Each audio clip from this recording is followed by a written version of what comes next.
Tak, do'stlar, barchaga tek profit yaxshimisalar, bugunda gold holatida nima qilishimiz mumkin? Tak, bozor strukturasi bo'yicha biz o'tgan kuni sell pozitsiyani bergan edik, buy pozitsiyani ham bergan edik.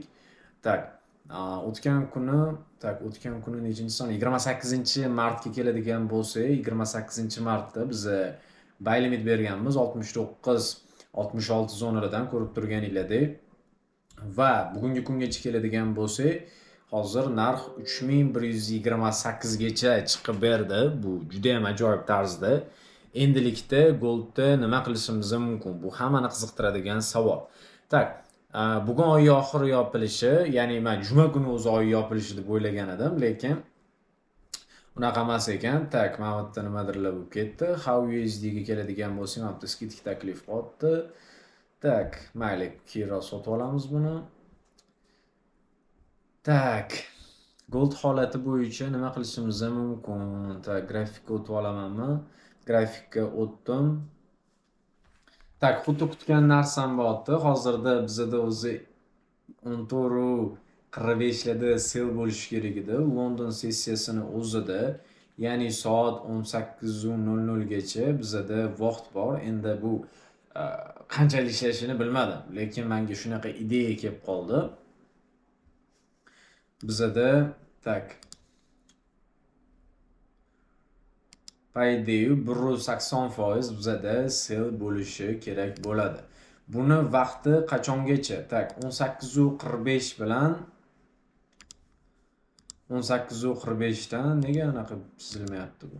18:45 dan bizda 18:00 gacha, 18:30 ham kiradi. Maksimum 18:40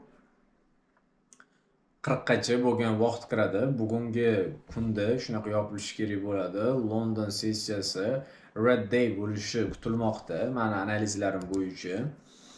Tak, D1 time frame ga kelsak, D1 time frame bizda juda chiroyli bo'lib yopilishini kutyapman. D1 time frame bizda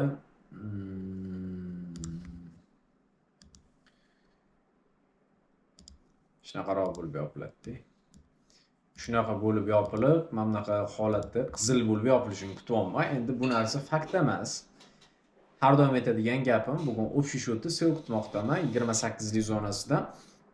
Endi agar meni ideyalarim bo'yicha ishlasizlarmi, demak sizlar har doim ishlashinglar kerak bo'ladi. Ya'ni sizlar ketma-ket plyusli pozitsiyalar kelayotgan paytda sizlar minusli holatga to'g'ri kelib qolishinglar mumkin bo'ladi. Shuning uchun har doim risk menejmentga amal qilib ishlasanglar, sizlarda ajoyib tarzda pozitsiyalar nasib bo'lsa o'xshab beradi. Tak, ketdi, pastga tushish kutilmoqda. Agarda endi birinchi zonamiz 3100 lar bo'ladi. 3100 urib olganimizdan keyin dalnishimga ketsak bo'ladi nasib bo'lsa. Общий счётda ikkisini esa, ya'ni global holatda tillani vaziyatini nasib bo'lsa ertaga ko'rib chiqamiz. Oy boshlanishida global tarzda endi global tarzda bizda nima bo'lishi mumkin? Narx, tillani narxi 3350 gacha ham chiqishini kuzatib chiqdim, ko'rib chiqdim. Endi bu narsa fakt emas, lekin shunaqa bo'lishi mumkin. Shuni hisobga olgan holatda bugun sell kutamiz. Yana ham ma'lum bir, ya'ni aniqroq yo'nalishni Winfact Trade katta kanalida kuzatamiz va maxsus kanalimizda har doimgidek nasib bo'lsa 300 pips take profitni olishni nasib qilishini so'rab qolamiz. Bo'lmasa barchaga take profit do'stlar. Keyingi sonlarda ko'rishguncha.